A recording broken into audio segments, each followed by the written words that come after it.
नमस्कार। ये मुद्दा कोई ऐसा मुद्दा नहीं है कि जिसके ऊपर बहुत सारी रिसर्च करनी पड़े। ये मुद्दा एक ऐसा मुद्दा है जो हिंदू धर्म को मानते हैं, सनातन संस्कृति को मानते हैं, गौ माता को मानते हैं, राम मंदिर में बिलीव करते हैं, भगवान राम में आस्था रखते हैं, उन सबको चोट पहुंचाने का मुद्दा है। और इस मुद्दे को उठाने के लिए पूरी तरीके से जिम्मेदार हैं इस देश के विपक्षी नेता, जो ऐसा नहीं है कि केवल मुस्लिम वोटों के माध्यम से ही जीत करके आए हैं। उन्हें ज्यादातर हिंदू भी वोट करते हैं, लेकिन मुझे आश्चर्य होता है कि वो किस प्रकार के हिंदू हैं जो इन लोगों की इन हरकतों को देखने के बाद भी इन्हें वोटिंग कर रहे हैं। पहला उदाहरण, प्रियंका गांधी वाड्रा। अभी पार्लियामेंट का मानसून सेशन चल रहा है और इसमें आप सब जानते हैं कि शिक्षा नीति पर एक बिल लेकर के आई है सरकार। उस पर लंबी चौड़ी चर्चा हो रही थी और प्रियंका विपक्ष की तरफ से यानी कि कांग्रेस की तरफ से अपना मत रख रही थी। उन्होंने अपना मत रखते हुए प्रोफेसर वी कामकोटी, जो आईआईटी मद्रास के निदेशक हैं, उनके ऊपर एक टिप्पणी की बिना उनका नाम लिए। लेकिन लोग सब समझ गए इस बात को कि साहब जो गौमूत्र के विशेषज्ञ बने हुए हैं उन्हें आपने हाई लेवल कमेटी में रख लिया है। उनकी बात का पूरा संदर्भ समझने के लिए मैं आपको बताता हूं। दरअसल प्रधानमंत्री नरेंद्र मोदी ने सीजेपी के प्रोटेस्ट के समय एक वीडियो बनाया था, आपने ध्यान किया होगा। वो बड़ा चर्चित वीडियो था, मिलियंस लोगों ने उसको देखा इंस्टाग्राम पर सेल्फी मोड में। उसमें उन्होंने कहा था कि हम हाई लेवल कमेटी बना रहे हैं और उस हाई लेवल कमेटी के जो अध्यक्ष होंगे नंदन नीलेकणी होंगे, जो इन्फोसिस के सह संस्थापक हैं और आधार के संस्थापक अध्यक्ष थे, जो UIDAI है, आधार वाली जो आईडी है। ये कांग्रेस के समय में हुआ था जब आधार बनाया गया था। तो उन्होंने कहा कि उनके अध्यक्षता में एक कमेटी हम बना रहे हैं जिसमें बहुत बड़े बड़े एक्सपर्ट्स को लिया गया है और वो एक्सपर्ट्स ये तय करेंगे कि हमारी शिक्षा नीति कैसी होनी चाहिए, हायर एजुकेशन में क्या बदलाव की आवश्यकता है, नकल रोकने के लिए या इस प्रकार के तमाम जो प्रावधान है सुधारों की, उसके लिए वो एक सजेशन देगी। बहुत अच्छा प्रयास है।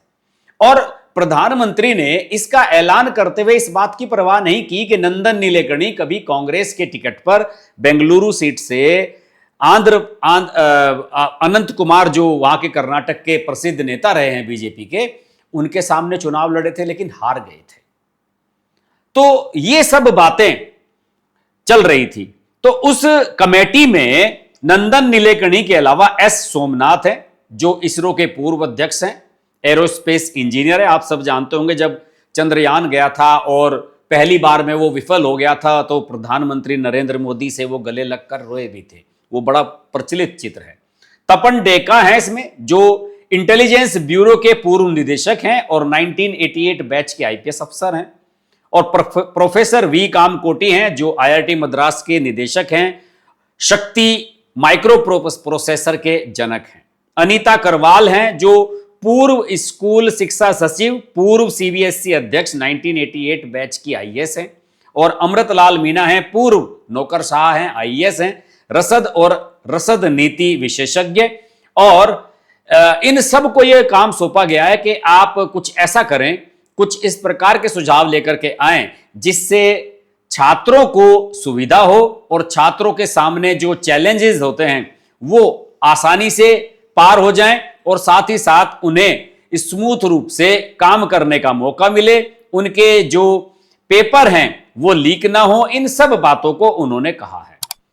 देखिए इसमें क्या है कि जो प्रियंका वाड्रा ने कमेंट किया है प्रोफेसर कामकोटी पर, उसके बारे में आपको बता दूं। जनवरी 2025 में वो अपने गृह नगर चेन्नई में एक कार्यक्रम में गए थे।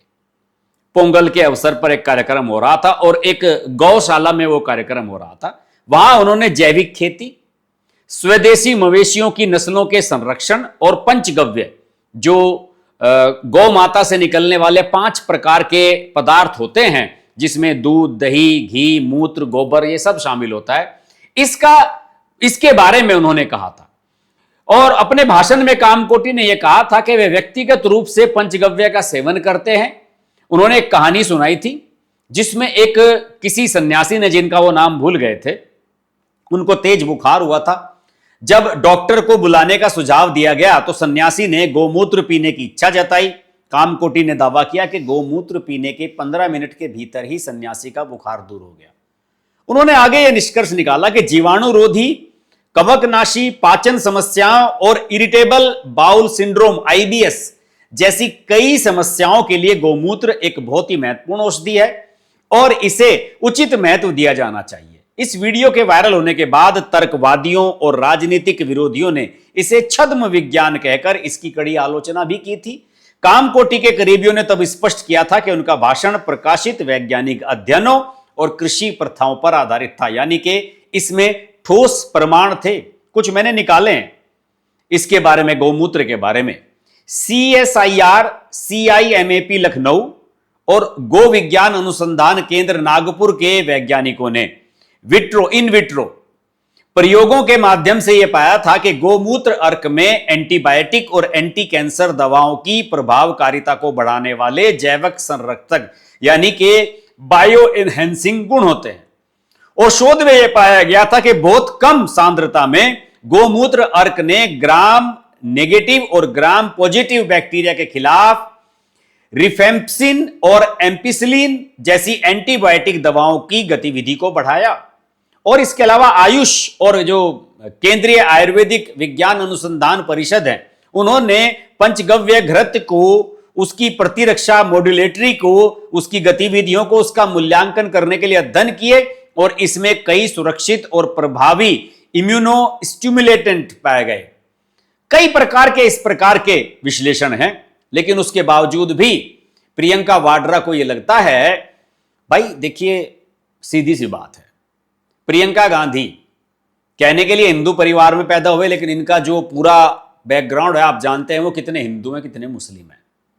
और जिस परिवार में इनकी शादी हुई वो पूरी तरह से क्रिश्चियन है, रॉबर्ट वाड्रा की फैमिली ईसाई धर्म को फॉलो करने वाली।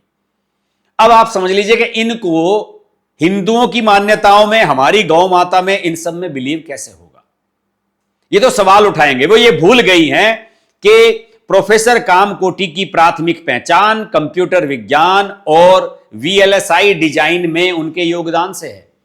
IIT मद्रास के निदेशक के रूप में वे भारत की रणनीतिक तकनीकी परियोजनाओं का एक महत्वपूर्ण हिस्सा रहे हैं। प्रोफेसर कामकोटी ने उस रिसर्च टीम का नेतृत्व किया जिसने भारत का पहला स्वदेशी औद्योगिक ग्रेड माइक्रो प्रोसेसर शक्ति विकसित किया। इलेक्ट्रॉनिक्स और सूचना प्रौद्योगिकी मंत्रालय की डिजिटल इंडिया RICSV-DIRY पहल द्वारा समर्थित शक्ति का उद्देश्य संचार और रक्षा क्षेत्रों में आयातित विदेशी माइक्रो प्रोसेसरों पर भारत की निर्भरता को कम करना जिसका उद्देश्य है। तो मुझे इतनी टेक्निकलिटी में जाने की आवश्यकता नहीं है। एक IIT का प्रोफेसर जो वहां का डायरेक्टर है, जिसका सारा जीवन रिसर्च में गुजर गया है, उसे ज्ञान दे रही हैं प्रियंका वाड्रा। उनकी एजुकेशन निकाल के देख लीजिए। अनुराग ठाकुर ने पार्लियामेंट में सही कहा। अनुराग ठाकुर ने कहा कि जितनी गांधी परिवार की टोटल एजुकेशन है उससे ज्यादा स्तर प्रोफेसर कामकोटी के काम का और उनकी शिक्षा का है। ऐसे लोग अगर सुधार नहीं कर सकते तो कौन करेंगे। एक दूसरा प्रकरण हुआ, राम मंदिर के दान पात्र से चोरी का प्रकरण बड़ा जोर शोर से चल रहा है। गत दिवस संसद के परिसर के बाहर कुछ सांसदों ने एक नाटक किया जिसे आप बच्चों की लैंग्वेज में कहते हैं कि एक स्किट प्ले की। स्किट में यह हुआ कि पप्पू यादव जो है एक साधु की भूमिका में बने, गले में राम मंदिर भगवान राम की तस्वीरें लगाई, एक कनस्तर लेकर के बैठ रहे, दान पात्र बना, उसमें दान मांगा। बहुत सारे सांसदों ने आकर उसमें दान डाला, इवन राहुल गांधी ने भी आकर के दान डाला। अवधेश प्रसाद जो फैजाबाद यानी कि अयोध्या जहां आता है उसके सांसद हैं समाजवादी पार्टी के, उन्होंने भी उसमें दान डाला। और फिर यह दिखाया गया कि पप्पू यादव दान पात्र को लेकर के चोरी लेकर करके भाग रहे हैं और उसके बाद सारे सांसद उन्हें पकड़ रहे हैं। इससे घिनौना मजाक इस देश के हिंदुओं के साथ हो नहीं सकता। पार्लियामेंट के भीतर हिंदुओं के आस्था के प्रतीक भगवान राम और उनके मंदिर को लेकर के इस प्रकार का नाटक किया जा रहा है।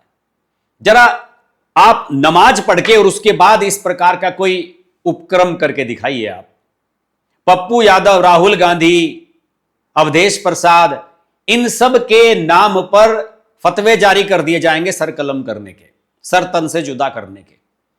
और यहां पर हिंदू चूंकि क्या है कि हिंदू जो इस देश में है वही खुद मूर्ख बना हुआ है।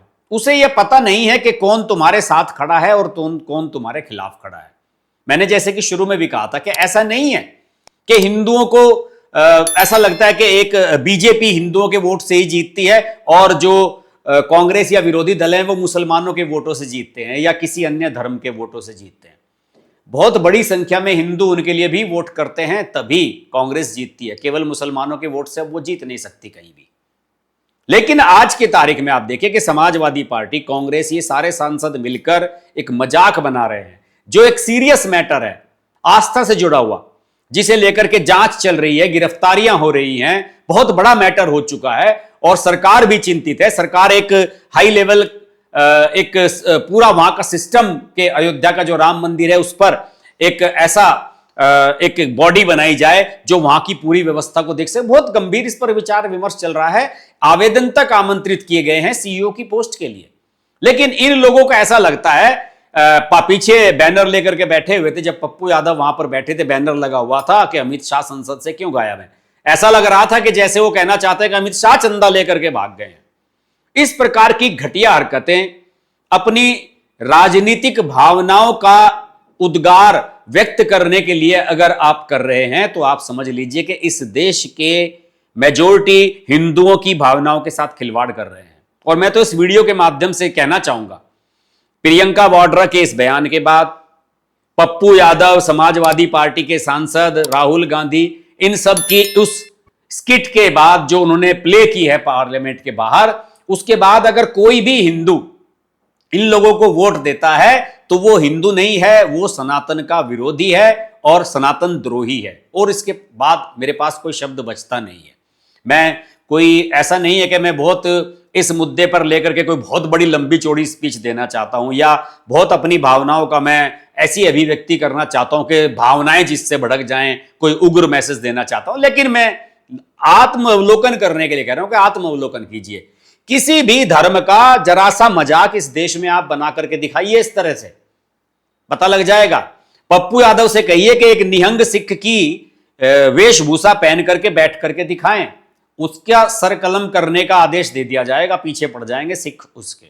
किसी भी धर्म के बारे में आप करके देख लीजिए। हिंदू धर्म इस देश में सबसे ज्यादा कमजोर है, इन्हीं को दबाया जाता है, इनकी सबको वोट भी चाहिए, लेकिन इनके समर्थन में कुछ नहीं करने को तैयार। अगर ये मंदिर बनाने की बात करते हैं तो इनके खिलाफ लोग हो जाते हैं, पॉलिटिकल लोग इसका मैसेज देने लगते हैं। मतलब आप हिंदू अगर अपने कावड़ यात्रा निकाल रहे हैं तो उसकी तुलना की जाने लगती है कि सड़कों पर रमजान नहीं, वो सड़कों पर नमाज नहीं हो सकती तो फिर कावड़ यात्रा कैसे निकल रही है। यानी कुल मिलाकर के इस देश में, जिस पूरी दुनिया में एकमात्र यही देश बचा हुआ है जिसमें हिंदू मेजोरिटी में, वरना 57 कंट्रीज, गाम्बिया अभी हाल ही में इस्लामिक कंट्री बन गया है, 57 कंट्रीज ने इस्लाम को अपना लिया है पूरी दुनिया में।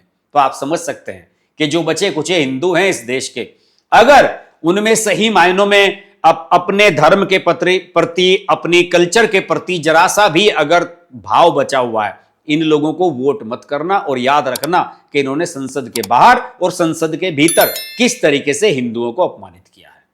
आज की वीडियो में इतना ही। वीडियो अच्छा लगे तो लाइक करें, शेयर करें और चैनल को सब्सक्राइब नहीं किया है तो सब्सक्राइब अवश्य करें। नमस्कार। अगर आपको हमारी वीडियो पसंद आई तो वीडियो को लाइक करें, चैनल को सब्सक्राइब करें और नोटिफिकेशंस के लिए बेल आइकन को प्रेस करें।